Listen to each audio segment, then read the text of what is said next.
Hi friends, இது உங்கள் சுமிpokkisham. எல்லோரும் எப்படி இருக்கீங்க? நல்லா இருக்கீங்களா? இன்றைக்கி உங்கள்கிட்ட நான் வந்து 2 days vlog தான் ஷேர் பண்ண போகிறேன். என்னென்னா ஈவினிங் வந்து பசும்பால் தாங்க காய்ச்சிறேன். ஏன்னா என்னால் வீடியோ வந்து கொஞ்சம் எடுக்க முடியல, அதனால் சரி 2 days vlog அப்படியே உங்கள்கிட்ட ஷேர் பண்ணிடலாம் தான். இப்போ நான் வந்து பாட்டிலில் வாங்கிட்டு யூஸ் பண்ணிகிட்ருக்கேன் பாருங்கள். பசும்பால் ரொம்ப சூப்பராக இருக்குங்க. ஒரு நாளும் வந்து அதோடய டேஸ்ட் மாற மாட்டுது. நமக்கு கொண்டு வந்து கொடுக்குறவங்க கூட பார்த்தீங்கன்னா ஒரு நாள் தண்ணியாக இருக்கும், ஒரு நாள் திக்காக இருக்கும். அவங்கக்கிட்ட எதுவும் பேசவும் முடியாது. ஆனால் இதை எப்போ வாங்க ஆரம்பிச்சோனோ அதுலேருந்து அது எப்படி இருக்கோ அதே திக்னஸ் அப்படியே இருக்குது, டேஸ்ட்டு மாறல. பசும்பால் ரொம்ப நல்லது இல்லைங்க. சரி, நமக்கு இப்படி கிடைக்கும் போது பிரச்சனைக்கு வேலை இல்லை. ஊற்றும் போது கொஞ்சம் கம்மியாக ஊற்றுவாங்க, அப்புறம் எனக்கு நிறையா ஊற்றலை அப்படின்ற மாதிரிலாம் போயிட்டு இருந்ததுங்க. ஏன்னா ஊற்றுறத வந்து கரெக்டாக 1/2 லிட்டர்னா 1/2 லிட்டர் ஊற்றணும், அதை கம்மியாக ஊற்றிட்டு போவாங்க. ஆனால் இந்த பாட்டிலில் நான் வாங்கின பசும்பாலில் அந்த பிரச்சனையே இல்லை. உங்கள் ஏரியாலையும் இந்த மாதிரி கிடச்சிச்சின்னா நீங்கள் ட்ரை பண்ணுங்கள். டேஸ்ட்டில் மாற்றமே கிடையாது. ஒரு மாதிரி ஒரு ஸ்மெல் சில சமயம் வரும், அதையும் ஒன்றும் கேட்க முடியாது. அந்த மாதிரிலாம் எதுவுமே இல்லாமல் ரெகுலராக நம்ம இன்றைக்கி ஒரு நாள் என்ன டேஸ்ட்டு பார்த்தோமோ அதே டேஸ்ட்டு ரெகுலராக நாங்கள் வந்து ஈவினிங்கில் வந்து பசும்பால் தான் எடுத்துக்கிறோம். ரேஷ்மா டேரனுக்கு வந்து ஸ்நாக்ஸ் செஞ்சு தாங்கன்னு சொல்லிட்டு இருந்தாங்க. வேண்டாம் அனலில் நான் வந்து சம்சா வாங்கி கொடுத்துறேன்னு சொல்லி எங்கள் பாவா வந்து சம்சா வாங்கி கொடுத்தார். அதனால் பசும்பால் குடிச்சிட்டு சம்சா தாங்க நாங்கள் வந்து சாப்பிட போகிறோம். இந்த பாட்டிலில் வந்து பாதி அளவு தண்ணி சேர்த்துப்பேன். கரெக்டாக 4 டம்ளர் பாலுக்கு வந்து எனக்கு இது கரெக்டாக வருது. அதனால் ஒரு பாட்டில் பாலுக்கு 1/2 பாட்டில் தண்ணி மட்டும் கலந்துப்பேங்க. கலந்துட்டால் மட்டும்தான் கரெக்டாக 4 டம்ளர் பால் கரெக்டாக 4 பேருக்கு குடிக்கிறதுக்கு வருது. அதனால் உங்களுக்கு தேவையான அளவு வாங்கிக்கிங்க. நான் அப்படி தான் 1/2 லிட்டர் வாங்கிக்கிறேன். கரெக்டாக ஈவினிங்கோடு முடிச்சிடுறேன். ஏன்னா ஒன்ஸ் பிரிச்சாச்சுன்னா அதை வந்து யூஸ் பண்ணிடணும் அப்படின்றாங்க. இல்லைனா ஃப்ரீசருக்குள்ளே வைக்கணுன்றாங்க. ஃப்ரீசருக்குள்ளே வச்சு நம்ம எப்போங்க பால் காய்ச்ச முடியும்? அதனால் நான் ஈவினிங் மதியானம் வாங்கிட்டு வரதை ஈவினிங் வந்து காய்ச்சிட்டு நாங்கள் குடிச்சு முடிச்சிடுறோம். அடுத்து பார்த்திங்கன்னா சம்சா சாப்பிட்டு முடித்தோம். எங்களுக்கு வந்து ஈவினிங் வெயில் வந்து இந்த சைடு நல்லா வந்து தெரியுது பாருங்கள், சன்னு. சரி, அதை அப்படியே உங்ககிட்ட ஷேர் பண்ணலாம் தான். நைட்டு வந்து ஹோட்டலில் தாங்க சாப்பிட்டோம். இன்றைக்கி என்னுடைய என்ஜாய்மெண்ட் டே. அதனால் என்ஜாய் பண்ணுறதுனால நீ எதுவுமே செய்யாத, எனக்கு ஒரு ஹாப்பியான ஒரு நியூஸ் ஒன்று இருக்குது. அதனால் சரி நம்ம வந்து ஹோட்டலில் சாப்பிட்றலாம். இவங்கெல்லாம் ட்ரீட் கேட்டுகிட்டு இருந்தாங்க, அதனால் ஹோட்டலில் சாப்பிட்றலாமா அப்படின்னாங்க. நான் சொன்னேன், வெளியே வந்து ஸ்விக்கியில் ஆர்டர் போட்டால் டெலிவரி சார்ஜ் எல்லாம் வரும், எல்லாம் கணக்கு பார்த்துட்டு வேண்டாம் நான் போய் வாங்கிட்டு வந்து தந்துடுறேன் அப்படின்னாரு எங்கள் பாபா. ரேஷ்மா டேரனுக்கு வந்து தந்தூரிலாம் சாப்பிட்ணுன்னாங்க. நான் வேண்டாம், நைட் டைமில் வேண்டாம், அதனால் ஃப்ரைட் ரைஸ் மட்டும் வாங்கிட்டு வந்து கொடுத்தாருங்க. நம்ம இங்கே வாங்கும்போது ஒரு ரேட்டு, நம்ம வந்து ஆர்டர் போட்டு வாங்கும்போது ஜிஎஸ்டி இதெல்லாம் கட்டணும். அதனால் நான் டெலிவரி சார்ஜெலாம் பார்த்துட்டு வேணான்னு சொல்லிட்டு வாங்கிட்டு வந்து கொடுத்தாரு. ஃப்ரைட் ரைஸ் தான், சிக்கன் ஃப்ரைட் ரைஸும் எங்கள் பாபாவுக்கு வந்து கொத்து பரோட்டா வாங்கி சாப்பிட்டுட்டு நாங்கள் ப்ரேயர் பண்ணிவிட்டு அடுத்த நாள் காலையில் எழுந்திரிச்சோடனே ஃபஸ்ட்டு என்னுடைய ப்ரேயரை வந்து தேவன்கிட்ட வந்து என்னுடைய தேவைகள் எல்லாத்தையும் அவர்கிட்ட வந்து நான் வந்து கொடுத்துட்டு ப்ரேயர் பண்ணிவிட்டு வந்தேங்க. நீங்கள் டெய்லியுமே உங்களோட யார்கிட்ட நீங்கள் சொல்லணுன்னா தேவன்கிட்ட சொல்லுங்கள், அவர் எல்லாத்தையும் பூர்த்தி செய்வார். வேறு என் மனுஷன்கிட்ட சொல்கிறதெல்லாம் விட நீங்கள் காலையில் எழுந்திரிச்சோன்னு உங்கள் ப்ரேயரை வைங்க. ப்ரேயரில் நீங்கள் இன்றைக்கி என்ன வேணும், எனக்கு இதை நீங்கள் செய்யுங்க ஏசப்பா அப்படின்னு விசுவாசத்தோடு நீங்கள் ப்ரேயர் பண்ணிவிட்டு உங்களோட வேலைகளை ஆரம்பிங்க. அன்றைக்கி தேவைகள் எல்லாம் உங்களை இன்றைக்கி காலையிலேருந்து இரவு வரை உங்களை காக்கணும்னு சொல்லி நீங்கள் ப்ரேயர் பண்ணுங்கள். ஏன்னா உலகத்தில் நம்ம இன்றைக்கி போகிறோம், வெளியே போகிறோம், நாளைக்கு என்னன்றது தெரியாது, ஒரு நிமிஷம் என்ன ஆகுன்னு தெரியாது. அதனால் நீங்கள் இந்த ப்ரேயரை மட்டும் விட்டுறாதீங்க. ப்ரேயரை விடாமல் காலையிலேருந்து இரவு வரை என் கூட துணையாக நீங்கள் இருங்க. அந்த ஒரு வார்த்தையை சொல்லுங்கள், என் கூட துணையாக இருங்கன்னு சொல்லுங்கள். அவர் உங்களுக்கு துணையாக இருப்பார். நான் என்ன செஞ்சேன், ப்ரேயர் பண்ணி முடிச்சுட்டு டேரக்ட் டியூஷனுக்கு பால் காய்ச்சி கொடுத்து அவனுக்கு அமுச்சிட்டு மடன்னு பாத்திரத்தை தேய்ச்சிட்டு இட்லி தாங்க ஊற்றுறேன். ரேஷ்மா டேரனுக்கு இட்லி வேணாமாங்க, அவங்களுக்கு பணிகாரம் இப்படியே டிஃப்ரெண்ட்டாக சாப்பிடணுன்னாங்க. எங்கள் பாபா இல்லை நீ இட்லியை ஊற்று, டெய்லியும் ஆயில் வந்து நல்லதும் கிடையாது, டெய்லியும் வந்து டிஃப்ரெண்ட்டாக சாப்பிட்ணுன்னு நினைக்கிறாங்க. சரி, இன்றைக்கி இட்லி இன்னும் மாவு அரைச்சி இட்லியே ஊற்றலைங்க, அப்புறம் இட்லி ஊற்றணும் இல்லைங்க, அதனால் இட்லி தான் ஊற்றுனேன். நான் இட்லி ஊற்றிட்டு வெங்காய தக்காளி சட்னி தான் வந்து வதக்கிட்டு அரைக்கிறேன். இந்த சட்னி ரொம்ப சூப்பராக இருக்கும். கொஞ்சோண்டு புளி மட்டும் சேர்த்துக்க வேண்டியதான். உங்களுக்கு பிடிச்சிருந்தா கடலைப்பருப்பு சேர்த்துக்குங்க. இதில் கொஞ்சம் உளுத்தம்பருப்பு, கடலைப்பருப்பு, காஞ்ச மிளகாவை வறுத்து எடுத்துக்குங்க. வெங்காயம், தக்காளி, கருவேப்பிலை, பூண்டு இதை வந்து நல்லா வதக்கிட்டு நீங்கள் வந்து உங்களுக்கு எவ்வளோ காரம் தேவையோ அவ்வளோ காஞ்ச மிளகா வச்சுட்டு நீங்கள் அரைச்சிட்டு கொஞ்சோண்டு புளிங்க, சும்மா ஒரு சின்ன ஒரு பீஸ் தான் வந்து புளி சேர்த்துட்டு நீங்கள் வதக்கிட்டு அரைச்சிட்டிங்கன்னா இட்லிக்கு ரொம்ப சூப்பராக இருக்கும். அதுவும் சுட சுட இட்லிக்கு அந்த சட்னி ரொம்ப நல்லாயிருக்கும். நான் வந்து ஃபேன் காற்றுல கொண்டு வந்து வச்சிடுறேங்க, ஆறட்டும் அப்படின்ட்டு. ஆறின பிறகு நம்ம வந்து மிக்சியில் அரைச்சிடலான்னு. இந்த ஃப்ரைட் ரைஸ் யாரோடைய பேலன்ஸ்னால் ரேஷ்மாவோடைய பேலன்ஸ். இந்த மாதிரி எத்தனை பேர் வீட்டில் இருப்பீங்க? என்னுடைய பேலன்ஸை நான் தான் நாளைக்கு சாப்பிடுவேன் அப்படின்வாங்களே, அப்படி தான் டேரனும் சரி ரேஷ்மாவும் சரி. என்னால் இதை சாப்பிட முடியல ஃப்ரைட் ரைஸை, நாளைக்கு நான் இதை சாப்பிடுவேன் எடுத்து வச்சுட்டு, இது என்னோடது அப்படி சொல்லிட்டா. அதனால் நான் உன்னோடதை நான் சூடு பண்ணி கொடுத்துட்றேன் அப்படின்னேன். ஏன்னா எல்லோரும் அவங்கவுங்களுக்கும் ஒரு ஃப்ரைட் ரைஸ் வாங்கணும், அதில் மீதி அவளால் சாப்பிட முடியலன்னு எடுத்து வச்சுட்டா. அப்போ அவளுக்கு தானே கொடுக்கணும். அப்படி இருந்தோம் டேரனுக்கு வந்து இந்த டேரன் நீ கொஞ்சம் எடுத்துக்கோடா அப்படின்னா, என்ன நீயே வச்சுருக்கிறது இத்திரோண்டி தான் நான் எங்கே எடுத்துக்கிறது அப்படின்னா, பரவாயில்ல நீ எடுத்துக்கோடா அப்படின்னா. அப்புறம் சாப்பிட்டு முடித்த பிறகு இன்றைக்கி என்ன நான் செஞ்சிட்டு இருந்தேன்னா ஒட்டரை அடிச்சிட்டு இருக்கேங்க. காலையிலே போய் குளிச்சுட்டு வந்தெல்லாம் நினச்சேன், சரி வேணாம் ஒட்டரெல்லாம் அடிச்சிடலாம், ஏன்னா நம்ம வந்து 1 மாதம் ஆக போகுது. அதுக்குள்ளே பார்த்தீங்கன்னா நம்ம எடுத்துகிட்டு வந்த ஜாமாலேயே 8 கால் பூச்சி இருக்கும்லங்க, அதெல்லாம் மேலே ஏறி இருக்கும் போல் ஒட்டரை வந்துருச்சு. சரி ஒட்டரையை அடிச்சுட்டு இன்றைக்கி வந்து வீடு கூட்டிடலாம் அப்படின்ட்டு மீன் தீனி ஒன்றும் போடவே இல்லை. சரி அந்த மீனுக்கெலாம் வந்து தீனி போட்டலாம். இப்போ என்னோடய ஃபிஷ் தொட்டியை வந்து நான் உள்ளே தான் வச்சுருக்கேன். முன்னாடி கூட வெளியே வச்சுருப்பேன். வெளியே வச்சுருக்கும் போது கூட நான் கொஞ்சம் பயந்துக்கிட்டே இருந்தது. என்னன்னு தெரியாது எங்களுக்கும், அது ஏன் பயப்படுதுன்னே தெரியாது. இங்கே வந்த பிறகு பார்த்தீங்கன்னா படப்படன்னு அடிச்சிக்கிறதுலாம் எதுவுமே கிடையாதுங்க. ஏன்னா நம்மளை ரெகுலராக பார்த்துட்டே இருக்குது இல்லைங்க. அங்கே வெளியே இருக்கும்போது நம்ம வந்து போகும்போது நடக்கும்போது மட்டும்தான் நம்மளை வந்து பார்த்துட்ருக்கோம்.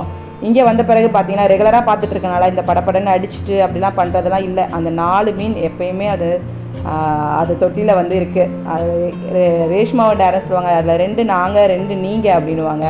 அதனால் அந்த 4 தான் எப்போயுமே எங்களோடது அந்த ஃபிஷ் தொட்டியில் வந்து எக்ஸ்ட்ரா வாங்கி விடுவாங்க. அப்படி இருந்தால் அந்த 4 மட்டும் தான் இருக்குமே தவிர மற்றதெல்லாம் செத்து போயிடுது. ஏனே தெரியல. நான் சொன்னேன் ரேஷ்மா கூட டேரனும் வந்து புதுசாக வாங்கி விடணும் அப்படின்னாங்க. புதுசாக கொண்டு வந்து விடும்போது அதுக்கு ஏதாவது வந்து நோய் இருந்துச்சுனால அந்த புது மீன் கொண்டு வந்து விடும்போது இந்த மீனே செத்து போயிடுது. அது எதனாலன்னு மட்டும் எனக்கு தெரியவே மாட்டுது. ஒன்று ஃபிஷ் தொட்டியெல்லாம் கழுவிட்டு திருப்பி நம்ம போடணுமான்றது எனக்கு தெரியலங்க. அடுத்து பார்த்தீங்கன்னா ஒட்டரை அடிச்சுட்டு நான் தான் கூட்டிகிட்டு இருக்கேன். ரேஷ்மா வந்து எப்பயுமே கூட்டுவா, இன்றைக்கி நான் வந்து கூட்டிடுறேன் ரேஷ்மா அப்படின்னேன். ஏம்மா என்ன கூட்ட வேணான்னு சொல்கிறீங்க? இல்லை நான் ஒட்டரெல்லாம் அடிச்சிருக்கேன், நீ க்ளீனாக கூட்ட மாட்டியோ அப்படின்னேன். பார்த்தீங்களா என்ன சொல்கிறீங்க நீங்கள் அப்படின்னா, இல்லை பாப்பா பறந்துடும்ல, காற்றுல பறக்கும்ல, அதனால் நானே கூட்டிடுறேன். நான் வந்து துணி மடித்து தந்துடுறேம்மா. நேற்று துவைச்ச துணியை வந்து மடித்து வச்சிட்ருக்கேன். ஒன்று மேலே காய போட்ட துணியை எடுத்துகிட்டு வரலங்க டேரன் வந்து குளிக்கிறதுக்கு முன்னாடி எடுத்துகிட்டு வந்து போட்டுட்டு தான் வந்து டேரன் குளிக்க போவான். ஒன்றும் அவன் வந்து எடுத்துகிட்டு வந்து வைக்கல. நான் அவனை வந்து வற்புறுத்த மாட்டேன், அவனே எடுத்துகிட்டு வந்து கரெக்டாக வச்சுருவான். நான் வந்து சமைக்க வந்துட்டேன். இன்றைக்கி என்ன சமையல்னா மீன் குழம்பு வேணும்னு சொல்லிட்டு இருந்தாங்க. மீன் குழம்பு மாதிரியே வந்து வச்சுட்டு நான் வந்து முட்டையை போட்டுட்டேங்க. முட்டை போட்டு நான் வந்து மீன் குழம்பு மாதிரி வச்சுட்டு அதை வந்து முட்டை அடை வத்த குழம்புன்னு சொல்லிட்டேன் அவங்கக்கிட்ட. அம்மா மீன் குழம்பு மாதிரியே தான் இருந்துச்சு அப்படின்னாங்க. மீன் வாங்கலை, ஏன்னா எங்கள் பாபாவுக்கு வேலை இருந்துச்சு, அதனால் மீன் வாங்கலை. அதனால் முட்டை உடச்சி விட்டுட்டு நான் வந்து குழம்பு இது வரைக்கும் நான் வச்சதில்லை. எனக்கு தெரிஞ்சு எங்கள் அம்மா வச்சு நான் சாப்பிட்ருக்கேன்னு நினைக்கிறேன், இல்லை எப்போயோ வச்சுருக்கேன். ஆனால் யூடியூப் தொடங்குறதுக்கு முன்னாடி வச்சுருந்துருக்கேங்க.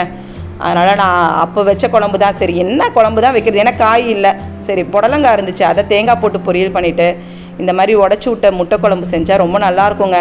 இது வரைக்கும் நீங்கள் செஞ்சதெல்லாம் செஞ்சு பாருங்கள். நான் வந்து முட்டை அடை வத்த குழம்பு தான் செய்வேன். எப்படின்னா முட்டையில் வெங்காயம், பச்சை மிளகா, கருவேப்பிலெல்லாம் நல்லா வதக்கிட்டு அதை வந்து முட்டையோடு மிக்ஸ் பண்ணிவிட்டு நம்ம ஆம்லேட் ஊற்றுவோம்ல அந்த மாதிரி போட்டுட்டு அதை எடுத்து குழம்புல போடுவேன். இதுதான் ஃபஸ்ட்டு தடவை நான் வந்து முட்டையை வந்து உடச்சி சேர்த்து நான் வந்து முட்டை குழம்பு வைக்கிறது.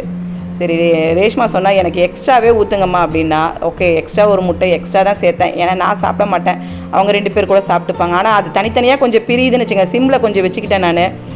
இந்த மாதிரி குழம்புக்கு வந்து புடலங்காய் பொரியல் நல்லாயிருக்கும். அதனால் தேங்காய் போட்டு, ரேஷ்மா சொன்னால் காரமாக செய்ய போகிறீங்களான்னா, இல்லை தேங்காய் போட்டு பொரியல் பண்ணிடலாம் ரேஷ்மா அப்படின்னேன். அதனால் ரேஷ்மா வந்து சமைக்கிறதெல்லாம் பார்த்துட்ருக்காங்க. அதனால் நானும் சொன்னேன், நீ வந்து அப்படியே சமைக்கிறத பார்த்துக்கோ, நீ சமையல் செய்ய கற்றுக்கலாம்ல அப்படின்னேன். ஆமாம்மா எனக்கு தான் தெரியுமே, இது ஈஸி தானம்மா அப்படின்னா, ஆனால் செய்யும்போது தான் தெரியும் அது கரெக்டான டேஸ்ட்டில் வரணும் அப்படின்னு சொன்னேன். சிரிச்சுக்கிட்டா. அதனால் இந்த குழம்பு வைக்கிறதெல்லாம் அவள் பார்த்துட்டு தாங்க இருந்தா. எவ்வளோ புளி எடுத்துக்கிறீங்க அப்படின்னு கேட்டால், இந்த அளவு தான் எடுத்துப்பேன் ரேஷ்மா நான் சொன்னேன். சரி நம்ம அப்படியே கொஞ்சம் சொல்லி கொடுக்கலாம்லங்க, சொல்லி கொடுக்கறது நல்லது தான். சமையல் கற்றுக்கிறது வந்து தப்பே கிடையாது. சமைக்கிறது தெரிஞ்சுக்கணும் கண்டிப்பாக. ஆம்பளை பையனாக இருந்தாலும் சரி, என்ன பொம்பளை பிள்ளையாக இருந்தாலும் சரி, சமைக்க கற்றுக்கிறது நல்லது. நம்ம என்ன தான் வந்து ஹோட்டலில் சாப்பிட்ணும் அப்படின்னு நினச்சாலும் ஒரு நாள் அப்படியே மிஞ்சி போனால் 2 வேளை தான் சாப்பிட முடியும். 3வது வேளை நம்ம வீட்டில் ரசம் வச்சாது சாப்பாடு சாப்பிடணும் அப்படின்னு நினைப்போம்ல. அதனால் நான் சொன்னேன், ரேஷ்மா நீ சாப்பாடு சமைக்கிறத கற்றுக்கோ நீனு அப்படின்னு. டேரனுக்கு வந்து சொல்லுவான், அம்மா எனக்கு என்ன விடுங்க நான் சமைச்சிடுவான். டேரன் சொல்லுவான், என்ன விடுங்க நான் சமைச்சிடுவேணுமா. இப்போ பார்த்தீங்கன்னா ஓரளவு நல்லா வந்து முட்டை வந்து நல்லா கொதித்து வெந்துருச்சுங்க. மூடி வச்சு நான் வந்து வேக வச்சுட்டேன். இல்லைனா உங்களுக்கு வேகலைன்னா கவிச்ச வாடை வந்துடும். அதனால் நல்லா புளிக்குழம்போடு வந்து நல்லா வேக விட்டுட்டு கொத்தமல்லியை கடைசியாக சேர்த்துட்டேன்.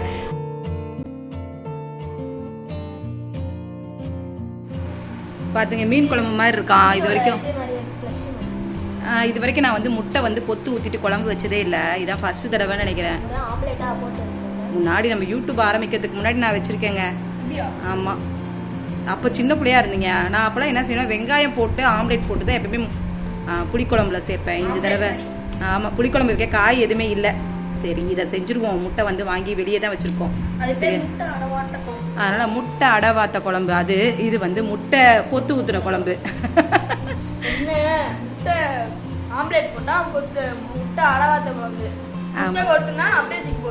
முட்டை பொத்து ஊற்றுன குழம்பு. ஆனால் ரொம்ப சூப்பராக இருக்குது தம்பி. மீன் குழம்பு மாதிரி இருக்குன்றாங்க. அப்படியா? நல்லா இருக்குதான். இந்த புடலங்காய் பொரியலுக்கு அதுக்கும் மஞ்சக்கரு மட்டும் உடையாது. வெள்ளைக்கரு வந்து அப்படியே பொடி பொடியாக பொடி மாசு மாதிரி கொஞ்சம் போயிடுது. என்ன ஓகே சூப்பர் சொல்லிட்டாங்க, சூப்பர்னு சொல்லிட்டாங்க. இன்னைக்கு பேரும் சூப்பர் சொன்னாங்க. வந்து பாயாசம் போறாங்க. குழம்பு நான் யதார்த்தமா வச்சதுதான். என்ன குழம்பு வைக்கிறது தெரியலன்னு இருந்து முட்டையோ அதனால பொத்து ஊத்திட்டு பாசிப்பருப்பு பாயாசம் சூப்பர் சொல்லிட்டாங்க. ரொம்ப நல்லா இருந்துச்சு. ரேஷ்மா ட்ரை பண்ணி பாசிப்பருப்பு பாயாசம் தான் செஞ்சு கொடுக்க சாப்பிடும் போது நாளைக்கு என்ன சமைக்க வடை போடலாமா அப்படின்னு யோசிச்சுட்டு இருக்கேன். எங்க வீட்டுல வந்து போயிட்டு இருக்கு. பாயாசம் செஞ்சுட்டு வடை செய்யலாமா அப்படின்னு யோசிச்சுட்டு இருக்கேன். பார்த்தீங்களா? அதனால சரி உளுந்து மட்டும் ஒரு டம்ளர் ஊற போட்டுட்டு மிக்சியில் அரைச்சிட்டு நம்ம வடை செய்யலாம் அப்படின்னு நினச்சிட்டு இருக்கேன். அப்போ பாயாசம் எதுக்கு செய்கிறேன்? அவளுக்கு பிடிச்சது செஞ்சு தரணும். வடை உனக்கு பிடிக்கும், சரி வடை செஞ்சு தரேன். அதனால் செய்ய போகிறேங்க. போய் உளுந்து மட்டும் ஊற வைக்கலாம் அப்படின்னு நினச்சிட்டு இருக்கேன். போய் உளுந்தை ஊற வச்சுட்டு ஃப்ரிட்ஜில் வச்சுட்டேன்னா நம்ம வந்து அரைக்கும் போது மிக்சி ஜாரில் வந்து ஹீட் ஆனாலும் உங்களுக்கு மாவு எதுவும் ஆகாது. அதனால் ஃப்ரிட்ஜில் வச்சுட்டு ஈவினிங் போல் வடைக்கு அரைச்சிட்டு செய்யலான் இருக்கேன். டேரனுக்கு வந்து கேசரியும் வேணும், வடையும் வேணும், அவளுக்கு பாயாசம் வேணும். இத்தனையும் செய்யறது எப்படிங்க? சரி ஏதாவது ஒன்று செய்யலாம், அவளுக்கு பிடிச்சது. சரி பாயாசம் செய்யலான்ட்டு இருந்தேன். அப்புறம் பார்த்தீங்கன்னா எங்கள் பாவா வந்து மாம்பழம் வாங்கிட்டு வந்தார். மாம்பழம், வாழைப்பழம், தக்காளி இல்லை அப்படின்னு, அதனால் தக்காளி, உருளைக்கிழங்கு, அப்புறம் பாயாசம் செய்கிறதுக்கு வந்து திராட்சைலாம் வாங்கிட்டு வர சொல்லியிருந்தேன். சரி உருளைக்கிழங்கு கட்லெட்லாம் செய்யணும் அப்படின்னு ஆசையாங்க அவங்களுக்கு. கட்லெட்லாம் செஞ்சு கொடுக்கணுமா அவங்களுக்கு, வந்து அதெல்லாம் சாப்பிட்ணுன்னு ஆசையாக. சரி செஞ்சு கொடுக்கலாம் அப்படின்னு நான் வந்து கேரட், பீன்ஸு, பச்சை மிளகா இது மட்டும் வாங்கிட்டு வர சொன்னேன். சரி ஏதாவது செய்யணுன்னா அதனால் சரி கொஞ்சம் காய் வாங்கி வச்சுட்டு ஏதாவது செஞ்சு தரலாம் அப்படின்ட்டு தாங்க. ஆனால் எதுவும் செய்யாத அப்படின்னு சொல்லிட்டாரு. தேவையில்லாமல் ஏதாவது செஞ்சிட்டு இருக்காத நீனு, ஒரு நாள் ஏதாவது செஞ்சு கொடுத்தீங்கன்னா அடுத்த நாள் கொஞ்சம் விட்டுரு, அதுக்கு அடுத்த நாள் செஞ்சு கொடு அப்படின்னாரு. அதனால் டேரனுக்கும் ரேஷ்மாக்கும் கொஞ்சம் கோவம் தான். அதுக்கப்புறம் நான் ஸ்நாக்ஸ் வாங்கிட்டு வந்திருக்கேன், அதனால் நீ அதை வந்து ஈவினிங் வந்து சாப்பிடட்டும் அப்படின்னாரு. பாருங்கள் நான் வந்து மாம்பழம் ரொம்ப சூப்பராக இருக்குங்க. அதனால் 3 கிலோ மாம்பழம் வாங்கிட்டு வர சொன்னேன். 1 கிலோ மாம்பழம் வாங்கிட்டு வந்து பத்தலை. ஏன்னா எல்லாருக்கும் வந்து ஒரு மாம்பழம் சாப்பிடணுன்னு ஆசை வந்துருச்சு. அதனால் சரி ஒரு 3 கிலோ மாம்பழமாக வாங்கிட்டு வாங்க அப்படின்னு கார்ன்ஃப்ளவர் மாவு அப்புறம் கோதுமை மாவுலாம் வாங்கிட்டு வந்து வச்சுருக்கேன். சரி ஏதாவது ஸ்நாக்ஸ் செய்யணுன்னா வேணுமே அப்படின்ட்டு குடமிளகா வாங்கிட்டு வந்தாச்சு. ஸ்நான்வெஜ் செய்கிறதுக்கு வந்து குடமிளகா வேணும் அப்படின்னதுக்காக.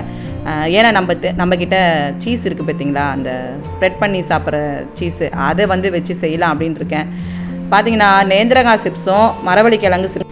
அதனால் ஈவினிங் அதையே வந்து அவங்களுக்கு கொடுத்துட்டேன். ரொம்ப 2 பேருக்கும் கொஞ்சம் கோவமாக தான் இருந்தாங்க. நான் இன்னொரு நாள் செஞ்சு கொடுத்துட்றேன் அப்படின்னு சொன்ன பிறகு சரி ஓகேம்மா அப்படின்னு சொல்லிட்டாங்க. இப்படி தான் என்னுடைய டே போச்சு. இந்த வீடியோ உங்களுக்கு பிடிச்சிருந்தா கண்டிப்பாக லைக் பண்ணுங்கள், உங்கள் ஃப்ரெண்ட்ஸோட ஷேர் பண்ணுங்கள். அடுத்த ஒரு குக்கிங் வித் vlogல நம்ம சந்திக்கலாம். தேங்க்யூ.